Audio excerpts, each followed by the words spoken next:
Welcome to Everyone Loves Guitar, where we sit down and talk with interesting professional guitar players, uncover their stories, and discover what makes them tick. If you love guitar, music, and the backstory of people's lives, stick around. You're in the right place.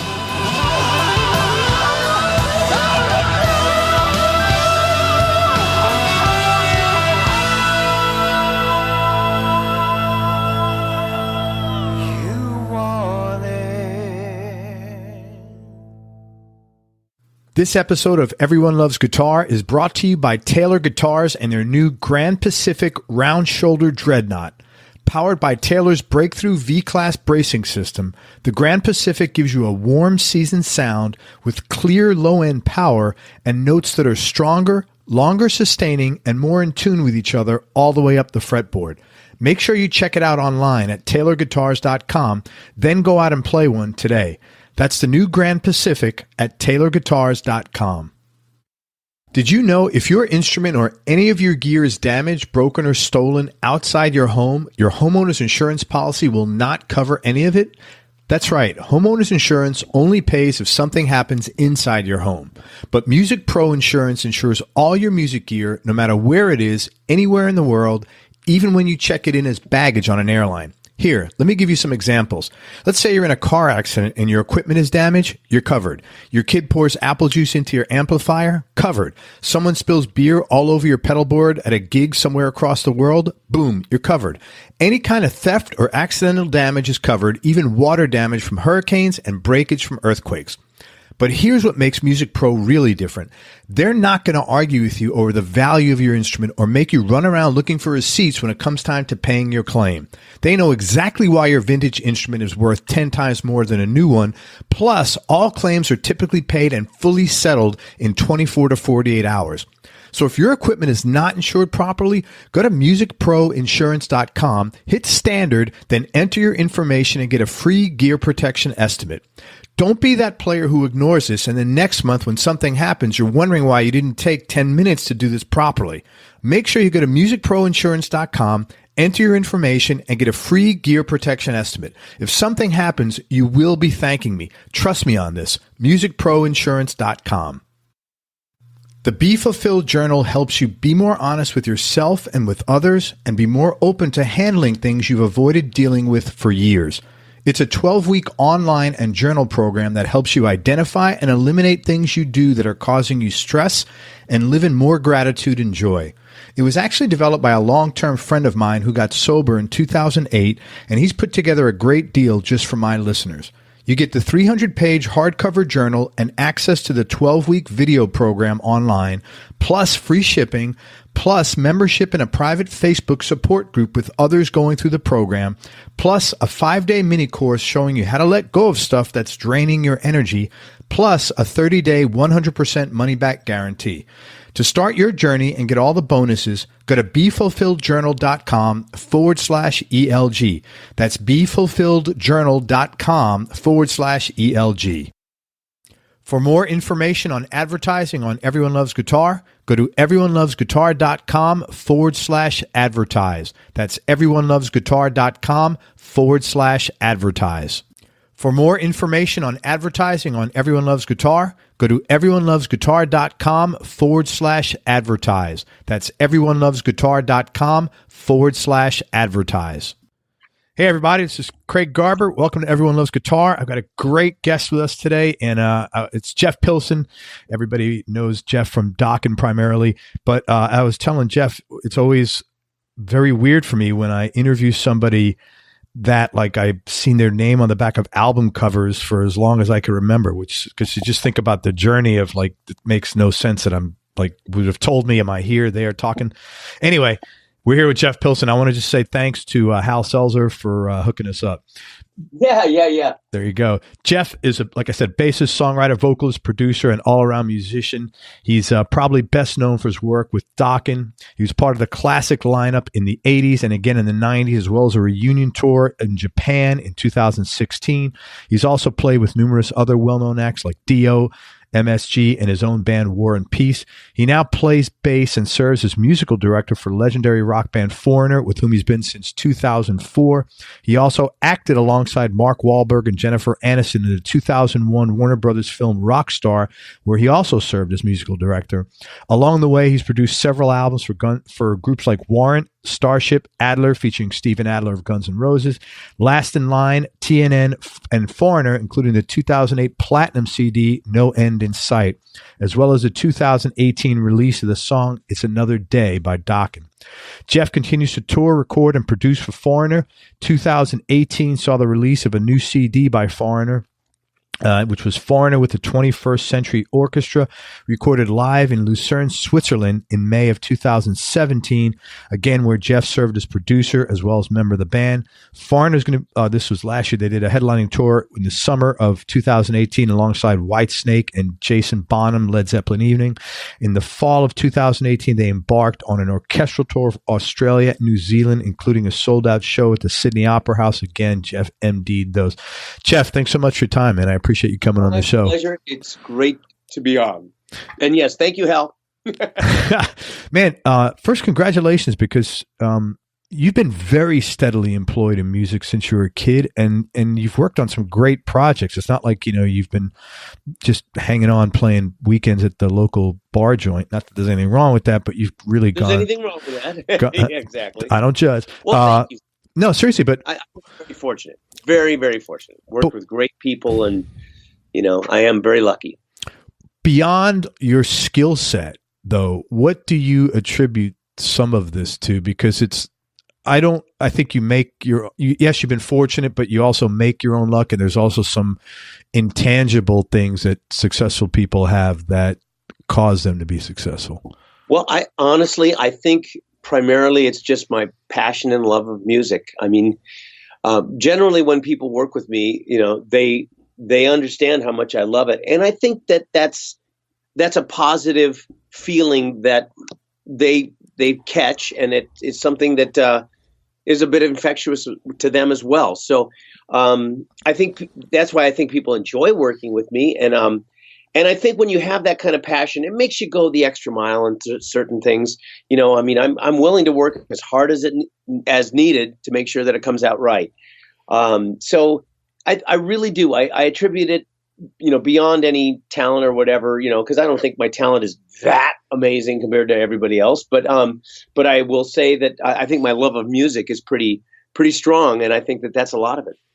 So in other words, the enthusiasm, the old is infectious and contagious to others. I think that's part of it. Yeah. I think that's part of it. And again, the enthusiasm, I think, makes me push to get the right things to happen.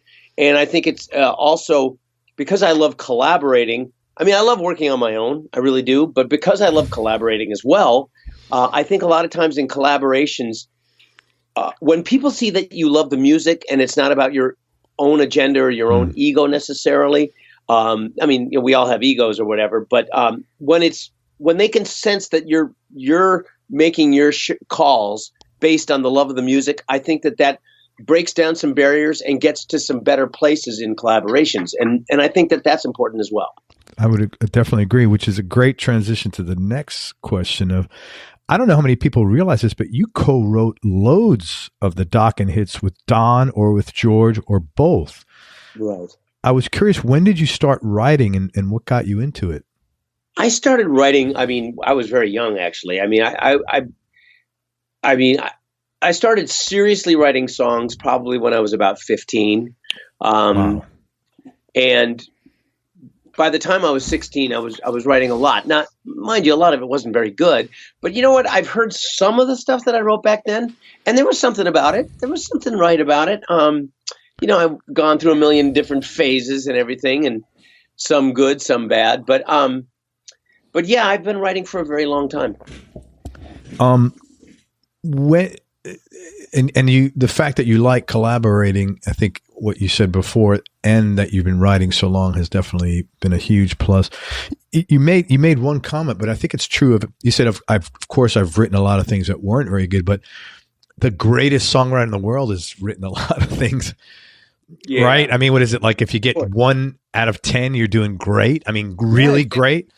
you know? Exactly. Yeah. It's about learning how to know and push yourself to get that one. That's what it's really about. Hey, for each, I'm going to throw out some names of people you've played with. If you could talk about how you initially wound up connecting with them, and then any kind of fun or cool or interesting story about your experience working with them. Let's start with Dokken. Well, I got in Dokken right after I had moved to LA in early '83, and was in a cover band, a top 40 band playing the clubs with some friends of mine. By the way, people that went on to other things. The drummer was Mark Nelson, who is now the vice president of Roland. That's wild. Paul Taylor was the... Yeah, I interviewed Paul. Keyboardist. He was with... Paul, great guy. Yeah. Keyboardist, multi-instrumentalist, plays guitar. We were living together and working together at the time. We were struggling in a Hollywood apartment kind of thing. That's funny. So, I mean, that band went on, everybody in that band, Amy Cannon was the singer, and she went on to be one of the... what were they called? The something or other, the Nasty Habits, Motley Crue's background singers. She's one of those two background singers. Unfortunately, rest in peace, Amy. She passed away not long ago. But anyway, so yeah, a lot of great people in that band. I just moved to LA. Mike Varney called. Now I don't know if you know who Mike Varney is. Shrapnel Records. That's right, Shrapnel Records, and he had a guitar player column back then, and he was kind of the go-to guy to find musicians. It was before there was all that musicians exchange network and all that crap. But anyways, Don Dokken had called Mike and said, "Hey, do you know of any singing bass players?" And I had just moved to LA, so Mike told him about me. So Mike called me and said, "Would you be interested?" And I said, "Of course." So then Don Dokken called me, and I met with him, and they came out to see me at a club that I was playing, which was quite a night. Actually, you want your story? Yeah, man, let's do it. Okay, this is the night that I met George and Mick from Dokken. I'd already met Don. We'd hung out for a day. And I think I might have met Mick that same day, but this is definitely the day I met George. So they came to this club that I was playing in the San Fernando Valley. And, before the gig, I told them, I said, "Look, this band doesn't know that I'm talking to you guys. So if you could kind of keep a low profile and not say anything, that'd be great." And everybody was like, "Yeah, sure. Well, then the drinks started flying. So during our set, George, who, I love George dearly, but let's just say he's not always been able to handle a whole lot of alcohol without his behavior being affected. So George is in the back there yelling, "We're going to steal this guy. We love this guy." Oh my God. So George had a few. And so, after the show, George, Mick, and Don, along with the guy that was running lights for this cover band I was in, which is Tom Mayhew, which, by the way, fast forward many years later, Tom Mayhew was actually the guy that was responsible for our reunion tour in 2016. That's wild. Because Tom has since become quite a big shot in the industry, and he's kind of he's in the big ranks of the production for Guns N' Roses, and he's been with Guns N' Roses since he left Dokken in 1988. So anyway, but Tom has a relationship with the Japanese promoters. That's how the reunion tour came about. Anyways, after the show, Tom, myself, and Don, Mick, and George all went back to my apartment in Hollywood, and and George, like I say, he had a couple, so he ended up on my front lawn, face down in some of his own former food. Nice. And my girlfriend at the time took a picture of me standing over George the night I met him, holding a cup of coffee and a piece of burnt toast, and him with his head in the ground. And oh my God. Meet George Lynch. Holy shit. See, had the internet been around, this would have gone like viral. That would have been your biggest achievement, is posting that picture on Facebook. Holy shit. That is wild.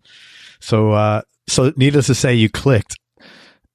Well, the funny thing is as soon as I joined the band, I mean, especially George and I clicked right away.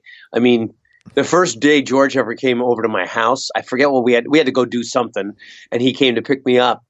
And he walked in the door, he saw a guitar sitting in the corner, picks it up, and we start working on music right away. So, I mean, like literally that's how quickly we bonded musically. Very cool. Talk about Dio, Ronnie James Dio. Dio. Okay. Well, okay. Another interesting story. So I've known Ronnie I had known him since probably 1982. I met him because the band that I was in before I moved to LA had come down to LA to play a few times. And one time we played with the band Rough Cut, which Ronnie's wife, Wendy, was managing. Rough Cut. And at the time, Jake E. Lee was the guitar player, by the way. Anyways, and Ronnie came to the show, and I remember meeting him that night. He was really cool.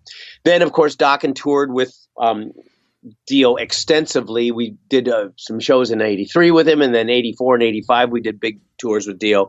So we all got to be very close. Actually, the Dio Dokken tour was really, really a fun tour. And like I say, we all became really good friends, on that tour. And then it got, so fast forward to 1993, early 93. And, Ronnie and Vinny had been playing with Black Sabbath again, and they had done the record that they came out with then. Mob Rules or Heaven and Hell? No. This is the one that they did in the early 90s. It was a reformed. I forget. It was just called Heaven and Hell. The band was called Heaven and Hell, I think. Well, but they did a Sabbath record in the early 90s. Oh, yeah. Sabbath Hell, it was later on. That was when they went on. Yeah. So anyway, so they just done this Sabbath record, and for one reason or another didn't work out. Maybe Ozzy went back or so. I don't remember the details. Anyway, so Ronnie was gonna start back up with Dio again, and they were working with Jimmy Bain, who was playing bass, and it was Tracy G on guitar, Vinny, and Ronnie. And I guess Jimmy went missing for a while or something. So I am literally sitting at my house one afternoon, and it's a knock on the door, and I go, and it's Ronnie and Vinny. And they said, hey, Jeff, listen, we're rehearsing down the street, and, Jimmy's not been showing for a few days. You know of anybody that would want to play bass with us? Yeah. Let me pull up my Rolodex. They said, well, great, let's go. We got our rehearsal place. And literally, it was right down the street from my house. They said, let's go jam. I said, well, okay, but there's only one problem. My sprinklers are all screwed up. And Ronnie and Vinny both were, in Ronnie's case, very handy guys. They could fix stuff around the house, which I absolutely am not. So they said, oh, okay. So they said, well, we'll fix your sprinklers real quick. So Ronnie and Vinny, and I swear they did it in like 15 minutes or something, but they fixed my sprinklers. Sure enough, sprinklers working great. So let's go jam. So we went down the street and jammed, and that's when I joined Dio. And that's when it started. Very cool, man. That's really cool. And then Foreigner. Okay. Well, in 2001, I did that movie you had mentioned, Rockstar. It came out in 2001. We actually did the movie in 2000. And in the movie, along with me, was Jason Bonham. He played the drummer. I played the bass player in the fictional band in the movie. And Jason and I hit it off real well musically during the movie. I mean, we wrote a song together, and we recorded the whole soundtrack. I mean, it was a great experience musically and personally. We got along. So in 2004, Jason started working with Mick Jones, and at the time, Mick wasn't 100% sure what he wanted to do. Did he want to do a solo record or whatever? But they had a show booked, and this was in July of 2004. And so they called me up and they said, hey, do you want to play this show? And I said, well, sure. So I rehearsed with them for about a week. And in that time, we just all clicked musically in an unbelievable way. So after the show, I think Mick decided, you know what? Yep, I'm gonna go for it. I'm gonna reform Foreigner. And they asked me if I wanted to be involved, and I've been there ever since. That's wild. Yeah, it was great. Jason didn't play in Foreigner, though, did he? Yes, he did. He was in it from 2004 to 2008. I did not know that. Yeah. That is really interesting. I didn't know that. Wow. Yeah, Jason was very instrumental in getting the band. When we did revamp the band, he was very instrumental in it. It really helped having him on board because it made it an interesting band to kind of have some people with names in it. Himself, myself, and yeah. And I think it helped get us off the ground a little bit. Yeah, that's really cool. as well as having great songs and having a great singer. But let's not forget those elements either. But yeah, I mean, it was all really cool. Now you got a couple of things you're working on now that you told me you're pretty excited about. Very. Yeah. Well, I have this project, The End Machine, and that's with George Lynch, Mick Brown, and so that's George, Mick, and I from Dokken. And then singing is Robert Mason of Warrant, who is a monster. Can we swear? Of course. Say whatever the fuck you'd like. Robert is just amazing. He's just simply amazing. Anyway, so we have a record coming out on Frontiers on March 22nd. There is a video out if you want to YouTube that. You can do that now. The song is called Alive Today. And we've gotten just a fabulous response to it. We're very excited. And we can't wait for the record to come out. And we have 3 shows coming up in early April to promote the record. So I'm very, very excited. That's awesome. Shows out in L.A., I'm assuming? One's in L.A., one's in Vegas, and one's in Tucson. That's really cool, man. You know, it's funny. I listened to the stuff that George did with Ray and Doug. KX. KXM, yeah. KXM. Man, I've always loved his playing, but I got to be honest, I think he's playing better now than he's ever played. I think so too. Wait till you hear the M Machine. There's some stuff on there that's really deep. Yeah, very looking forward to it. George is the same thing. If George is just passionate about it. He loves playing, and he's a very soulful player, and it's real with him. It's not a phony thing. So it just makes. I mean, he's so incredible. When he's on, there is no better guitar player on the planet. I'm convinced. Yeah. Wow. That's cool, man. I'm looking forward to that. Yeah. Let me ask you this, if it's possible to answer even. Top 3 experiences you've had musically for any reason. Maybe it's because of the work you did, your personal performance, the personalities involved, the hang, the nostalgia. You tell me. Well, I'm gonna kind of. It's gonna be kind of broad. Yeah. The number one thing I'm gonna put is being in Dio, because being in Dio was such an eye opener. In so many ways.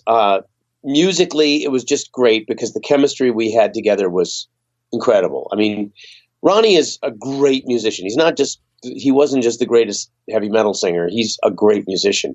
And working with him was pretty insane. And I learned so about leading a band, because he was such a fabulous band leader. He was incredible at it. He made everybody work really hard. He knew everything that was going on. I mean, he could tell you about the lighting point or the truss points that the lighting guys had. I mean, he knew every little detail that was going on up there, like nobody I've ever seen. And he knew it. He would stay out of the way when he knew guys were doing their job, but because he was so aware of what was happening, the minute somebody wasn't doing their job, he called them out on it right away. And yet at the same time, people loved working for him. He was a wonderful human being. So I learned so much about putting on a show and everything involved with that, which kind of helped as Foreigner has kind of gotten back. We're back at a arena shed status now. So it's helpful to have that information. I mean, not that Mick Jones doesn't know all that stuff, but Mick isn't the same kind of a band leader. He doesn't want to be involved in every aspect of everything. So it's kind of helpful to have some of that information. So that's number one. Number 2, I'm going to say, is being in Foreigner, because it's been not only such a great gig for me, but I mean, I've gotten to work with some amazing people, got to have some insane experiences. I mean, as an example, working, a few years ago, we did an acoustic record called Acoustique. And on it, on one of the songs, I had the idea to put a string quartet on there. And Mick said, yeah, that's great. So we went into Ocean Way Studios in LA, which is, where, I mean, Good Vibrations by the Beach Boys. I mean, so many hits you can't even think of were recorded there. And we've got a string quartet in, and we had this string quartet arrangement and everything. And it was just those kind of experiences. You can't make that stuff up. We worked with an orchestra, as you said, in 2017 when we were in Lucerne, Switzerland, and we did that record, which, by the way, was a #1 classical record. Wow. Now, there's maybe only 6 records came out that week. I don't know that were considered classical, but either way, it was just such a positive experience working with a 60-piece orchestra and a 55-piece choir. I mean, things like that are just amazing. So I would say Foreigner. And then the third one will have to be Dokken, just because without that experience, I could never have done what I did. I mean, that was the springboard for everything. And I owe my experience in Dokken, everything I've done since, partly hinges on that. I mean, I got in the movie Rockstar because Tom Werman was the producer of the Rockstar soundtrack, and he knew of me through Dokken because he had done a Dokken record, and that's how he brought me on board there. So, and then, being in Rockstar really led me to Foreigner. So, I mean, everything kind of starts with Dokken. So I have to be grateful and thankful to that. And I mean, look at all the people we got to work with, the Michael Wagners, the Roy Thomas Bakers, the Jeff Workmans, all the great engineers, producers, other artists. I mean, we got to open up for everybody. And like I say, that was just such an incredible experience that I could never, ever forget that or take it for granted. Funniest rock and roll story from your period with Dokken, without not looking for gossip, just funny stories, if you could share it. Funny story. Well, I'll just really quickly. Speaking of the Dio tour, as we were winding up the Dio tour, the first leg of it, this was in December of 1984. We were supposed to end up in Hawaii, but of course, as would be the case, we ended up in Anchorage, Alaska. They ended up switching the dates. Instead of going Alaska to Hawaii, we went Hawaii to Alaska. Oh, God. So, but what we decided to do is Dokken decided to throw a huge party for the bands, and both bands and crews. And so we whatever hotel, we were all at the same hotel, and it was freezing cold. It was December in Anchorage. So we rented some ballroom or something to have this party, and invited everybody we could find. Well, I found a young lady that at that party, because I was like that back then, and we ended up doesn't make you a bad person. We ended up in the laundry room on top of a washing machine. And let's just say the spin cycle has never been the same since. There you go, man. That's as rock and roll as it gets. That's cool, man. Very cool. Hey, man, so where did you grow up? Well, I'm kind of a bunch of places. I lived in Milwaukee. I lived in a few places until my dad passed away. My dad died in a car wreck when I was just about to turn 4. Oh, my God. Sorry. So wow. Then when that happened, heavy shit. But then when that happened, we ended up moving back to my mom's hometown of Milwaukee, Wisconsin. And I was there till I was 13. And then I moved out west to a town called Longview, Washington, in the state of Washington, where I went to high school.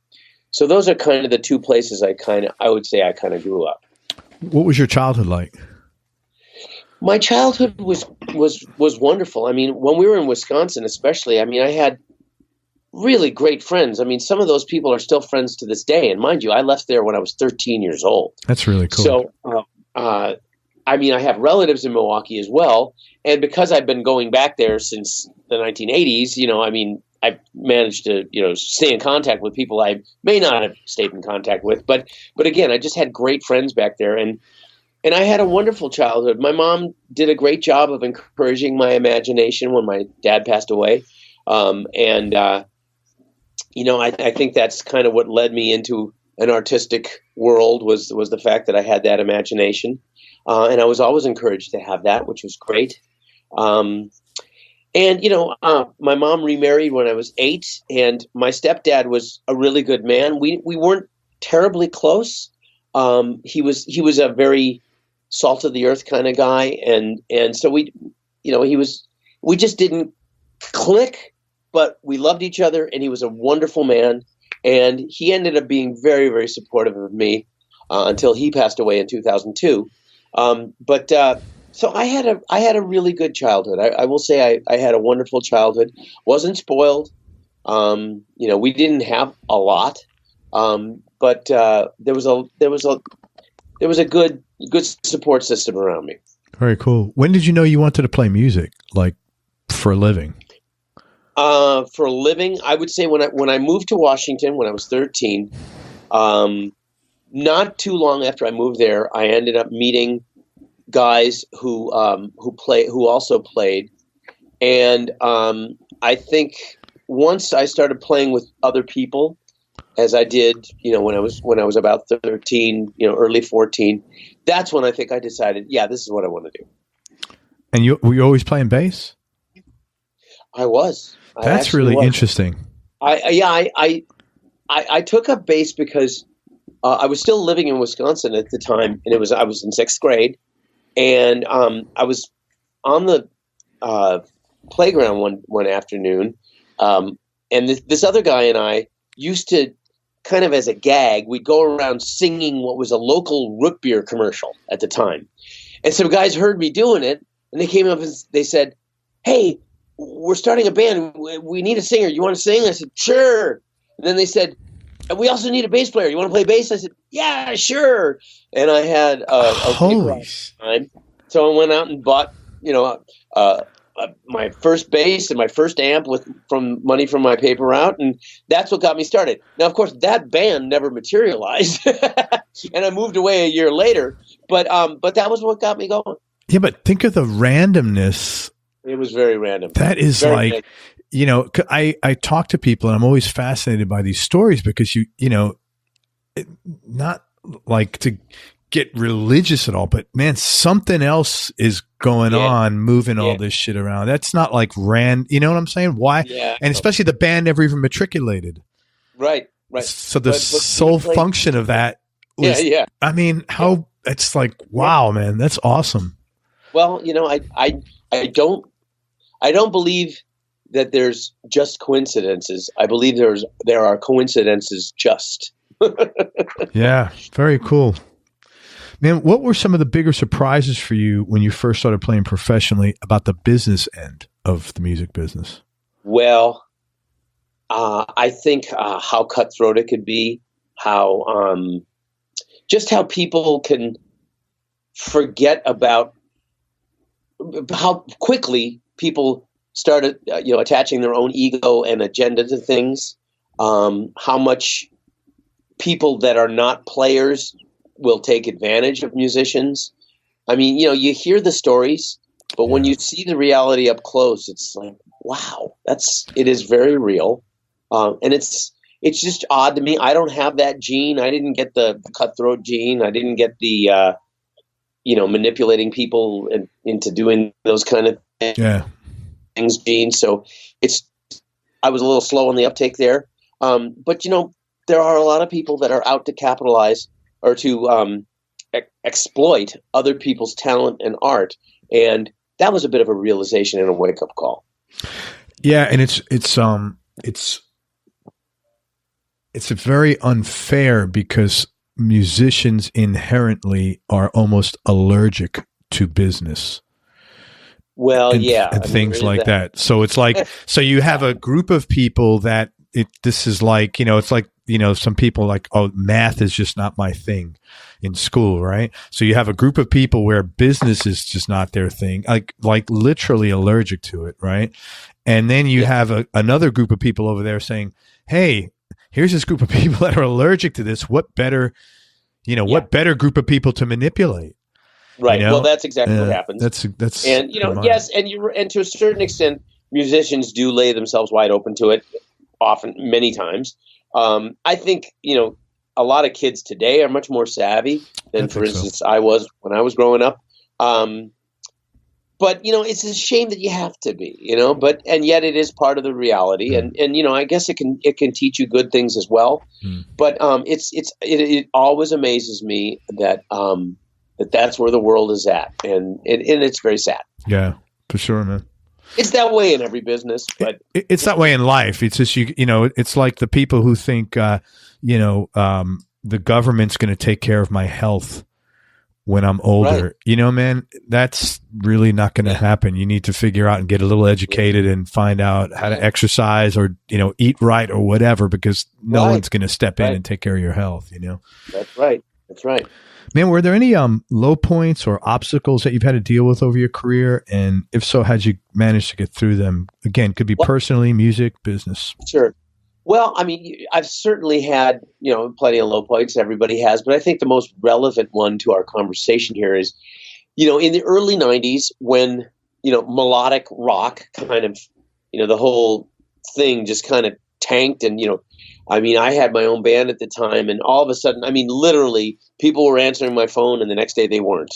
All of a sudden, the alternative thing hit, and record companies ran 500 miles away from anything perceived as 80s rock or whatever. So that was kind of a low point because it was so instantaneous. I mean, it literally felt like the door slammed on you right away.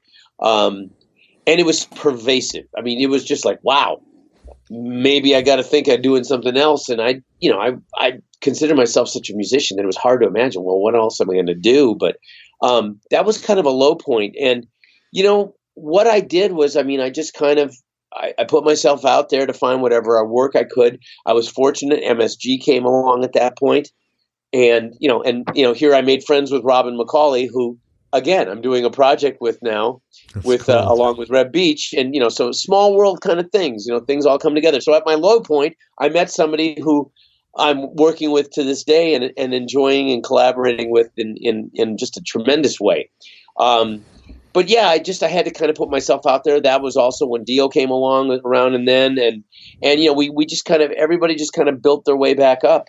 Dokken then reformed, and we had that mid '90s reunion that did well. But yeah, it was an education. You had to learn. Okay, you don't just assume that everything's okay and the phone's going to keep ringing. Sometimes you have to work it extra hard, and I think that's a lesson that was probably invaluable to learn. It's interesting. Virtually every musician I've interviewed that was in the heavier rock genre in this era responds with this same. And it's like what you said, one day people answered my phone and the next day they weren't. That is literally almost like the same response everybody has. Because it was true. Amazing, man. I know. It was, and like I said, it was dramatic. It was like, it seemed really instantaneous, and it just seemed all pervasive. It's like business people would not call you back, the whole thing. Man, is there any advice if you had to go back and give your younger Jeff Pilson advice? What advice would you have given yourself that you think would have made your life easier? Again, the music business, personal, whatever. Around that time as that was all, actually, it was right before all that was kind of happening. I had made a kind of a conscious decision with the band that I had, War and Peace. We were going to really try and come up with a real commercial thing, whatever. And of course, as we did that was when all of this hit. And so it turned out to be a rotten decision, but it also kind of taught me that, but it wasn't really what was in my heart. What was in my heart was the heavier stuff that I wanted to do with my original Flesh and Blood and War and Peace. And I kind of abandoned that. And when I did that, I think then I learned the lesson of, no, you gotta stick to your guns and do what's in your heart. Not that would have changed the landscape at all. Sure. But looking back, I should have just stayed what was true to me. And then maybe I would have still gone through that rough time, but I would have gone through it with a little more integrity, I think. Yeah, I get it. Thanks, man. That's a really good lesson. Thank you. Yeah. Hey, name some guitar players, because you've played with like a shit ton of great ones that you've really enjoyed jamming with. Wow. Well, God, I mean, I got to play with Michael Shanker. I got to do acoustic guitar with Michael Shanker on a tour where we played acoustically, and it was just Robin McCauley, Michael Shanker, and myself on the road.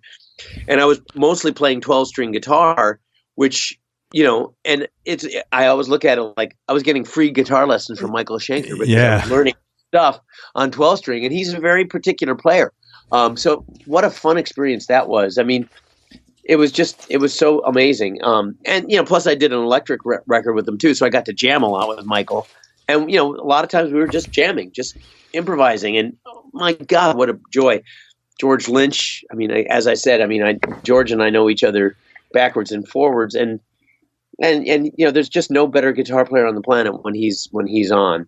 I worked with Slash, which is amazing because I love his playing. Slash played on the Adler record, and I jammed with Slash a few times, but on the Adler record, we got to sit in a studio for hours together, and that was really, really fun because he's not only I've always loved him as a person, but to work with him was really great. And see, you know what? he's got a strong work ethic, and there's a reason why he's as great as he is. A little known guy that a lot of people don't know, but as a guy by the name of Randy Hansen, who I played with before I was in Dokken. And Randy and I had a band where we both kind of traded off. Randy is still known as kind of a Hendrix impersonator. He's been doing it since the 70s. But Randy he's the best performing guitar player I've ever seen. Just a hell of a guitar player. Does Hendrix like you wouldn't believe, but even when he's just performing as himself, he's just this fabulous performer. And I can't even tell you how many times there's been these magical jams with him where we just went off into places that, that are just indescribable. Mick Jones. I mean, I've had a lot of jamming with Mick Jones, which is just so much fun because, Mick's into heavier rock than you might think. As far as when he puts a guitar on, he gets heavier than people realize, and he loves to jam. And when he's jamming, it's so much fun. And he kind of jams like a songwriter, which is cool. I mean, he's sort of thinking in terms of where things can go. So a lot of fun with that. I mean, I've just had some amazing people that I've worked with. What's interesting is that every single person you just mentioned is completely different. Shanker Lynch / Randy Hansen. I mean, that's pretty. I mean, nothing like each other. That's pretty cool, man.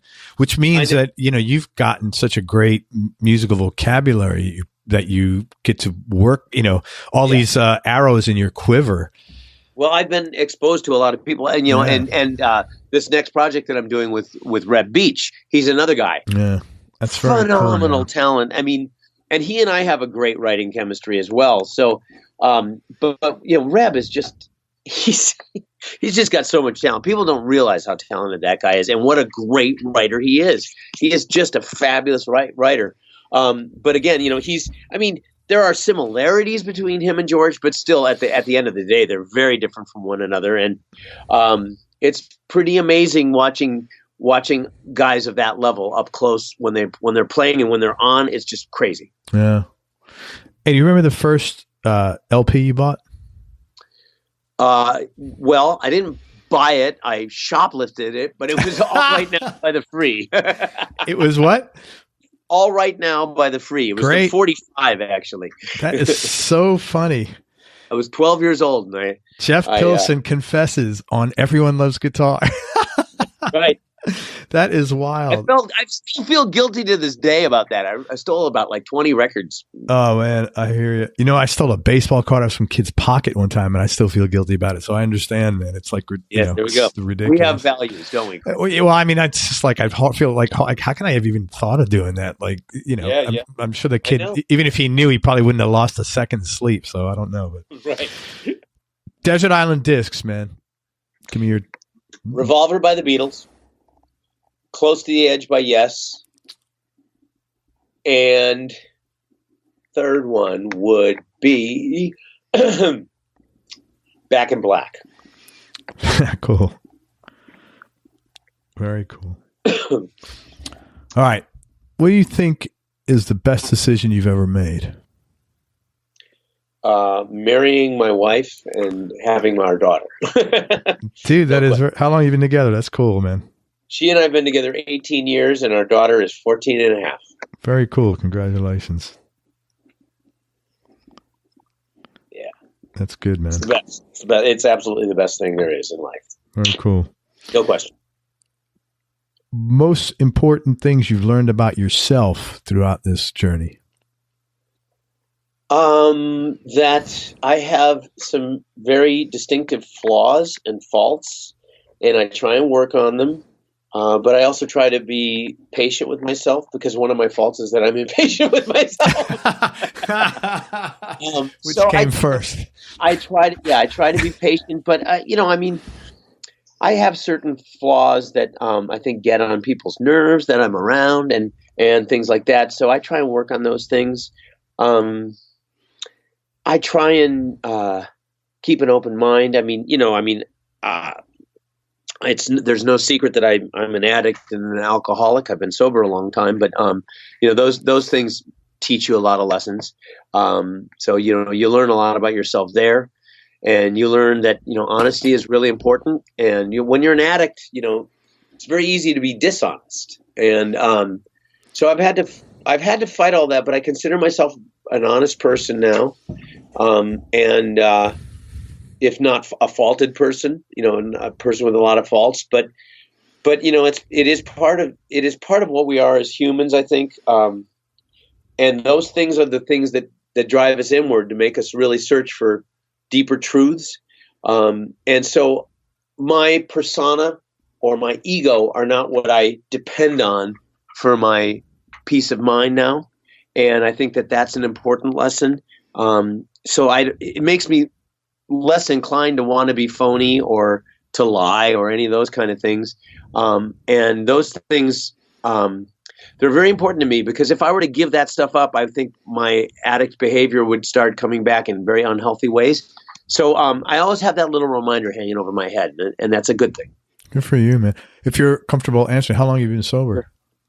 Well, 29 years. March 3rd, it'll be 30 years. Dude, congratulations. Yeah. One day at a time, but 30 years. Absolutely, man. But anything is that in reality, I mean, that, you learn as you get older. It's like, I didn't get into this, or I didn't fuck this up, or this didn't happen last week. I'm not going to fix it in a day. Everything's a process. When you said, I have flaws, that is like a very, I wasn't going to ask you unless you brought it up. Almost everybody who's gone through recovery that I speak with always uses that particular words, because of, in the program, I know the character flaws, Sure. And, so I've had so many guys, come on and talk about getting sober, and good to you. I'm really happy for you, man. Congratulations. Yeah. It's been, I wouldn't have my family if I hadn't have done that. So. Oh, hell yeah. Yeah. I'll tell you, it was really moving. I got a message on, I think, Instagram the other day, and a guy sent me a note. He goes, I can't thank you enough that you had one of my favorite guitar players on, and you guys talked about him getting sober. He goes, it really validated my decision to get clean a year and a half ago. And he said, the best thing about it is if I feel the wagon slipping, I can go and listen to this every single time I have that feeling. And I was like, oh, that's very cool. Holy shit. I was like blown away. That's really cool. I was like, thank you. That was so cool of him to like tell me that, that was, I know. I thought it was great. Wow. Awesome. Person who's had the biggest influence on you, Jeff, both musically and personally. Well, musically, I think the Beatles collectively would probably be my single most influence. Right after that would be Chris Squire, who played bass in Yes. He was kind of the guy that I modeled my playing after in my early days, and I owe so much to him because that's what drove me fanatic about bass is Chris Squire and hearing the way he played and wanting to play like him. Personally, Ronnie Deal comes to mind just because he was such, he was very human. I mean, he got angry. He had his faults too, but he was always a gentleman. He actually really never got angry at me, so that was kind of cool. But I saw him get angry at other people. It was generally for good reason, but he really made it a point to give his best at everything. And I think that was a true example about how, you attract good people around you when you yourself put out good energy. And that's what he did. And other than that, my sister and brother-in-law are huge examples because my sister's 10 and a half years older than I am. Oh, wow. And she but she and my she's been with my brother-in-law since 1963. Wait a minute. That's when I was born. That's 55 years. Yeah. Holy shit. Yeah, they started going out 55 years ago, I think November. But he was the guy that showed up at our front door all excited as a 17-year-old kid saying, there's this new band from England, you got to check it out. And he was the one that walked in the house and put it on the turntable for the very first time. And that changed my life. I mean, I was only 6 at the time. But hearing that, absolutely convinced is what subconsciously put the seed in my head to become a musician. That and seeing them on Ed Sullivan and all that other stuff. That's really cool. But he was the guy, and he's been with me all along. I mean, he's the one that introduced me into a lot of the political knowledge that I've learned over the years. He's the one that got me into history and all sorts of things. So my brother-in-law and my sister are probably the biggest personal influences. That's really cool, man. Thank you. You have any non-musical superpowers? I make pretty damn good seafood. Cooking is the number one hobby of musicians. Yeah, far and away. It's like I believe that. Really, I totally believe that. You have any other hobbies besides cooking? No, I mean, I'm pretty serious about yoga, but I don't consider that a hobby. I consider that a lifelong practice. But I'm pretty into that. Very cool. 2 more questions, man. Toughest decision you've had to make or most difficult thing you've had to do? Toughest decision I've had to make? Or most difficult thing you've had to do? Well, one of the first thing that kind of comes to mind, getting sober was a tough one. Actually, it wasn't tough though. It was very apparent when it happened. But it is a tough thing to follow through with. But execution is always. Yeah. The decision wasn't tough. The execution's been tough, but I've had a lot of help over the years. But then the other thing that comes to mind is, I had a band, my early version of War and Peace, I had a partner, and he and I were very close, but I had to let him go. And the reason, and part of it was due to the fact that I had been sober for about a year when we parted ways. And it was just a real tough thing because it was his band too. So it was hard to let him go from his own band. And I think in retrospect, I could have been more understanding. His problem wasn't getting in the way like I was imagining it at the time. Although because I was kind of newly sober, I suppose I was a little bit easily influenced. But I think it wasn't, I didn't handle it the best way. And, he and I went estranged for years. We've recently gotten back in contact again and are friends again. And a lot to me. I've apologized really profusely for how that was handled. That's cool, man. But that was a real difficult thing. Thank you, man. Thank you for sharing. That was really cool that you got together, and it's very cool that you apologized. Yeah. Well, It's so funny when you own shit, like it's so difficult sometimes, but it's like, wow, that was a lot easier than I thought. Yeah. Well, when you carry things like that, they manifest in some other form. Sometimes health problems or whatever. But I don't like that. I'm relieved of those kind of burdens. So whenever I can, I try and do that. Very cool, man. And Jeff, last question. What do you feel has been the biggest change in you over the last 10 years? And has that been intentional, or has it just been something like a natural process of aging? The change in the last 10 years. Well, I think it's really been in the last 10 years that I've really developed a dread for traveling, which I do all the time.